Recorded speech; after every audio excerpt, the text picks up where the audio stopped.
প্রথমেই সবাইকে জানাই সরস্বতী পুজোর অনেক অনেক শুভেচ্ছা ও অভিনন্দন।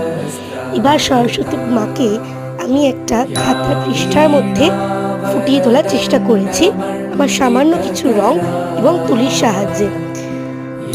সরস্বতী মা বিদ্যার দেবী সবাই জানি, এবং এই পুজোটি প্রত্যেকটি ছাত্রছাত্রীর জন্য খুবই গুরুত্বপূর্ণ। সবাই সরস্বতী পুজো খুব ভালো করে কাটিও। আমি যেহেতু নিজেও একজন ছাত্রী, তাই সরস্বতী পুজোর মাহাত্ম্যটা বেশ ভালোই বুঝি আমি। মা সবাইকে বিদ্যা বুদ্ধি দিক, সবাইকে ভালো রাখুক, এটাই কামনা মায়ের কাছে। এখন আমার পুরো আঁকাটা কমপ্লিট হয়ে গেছে। এখানে দুটো কালারের সংমিশ্রণের মধ্যে মা আরাধনা করছে আমরা দেখতে পাচ্ছি। মায়ের সুন্দর বীণাটির আওয়াজ যেন মধুর মতো শোনাচ্ছে। তোমরা জানিও আঁকাটি কেমন হয়েছে। সবাই খুব ভালো থেকো, সুস্থ থেকো। আমার চ্যানেলটিকে সাবস্ক্রাইব করে দিও। Bye bye.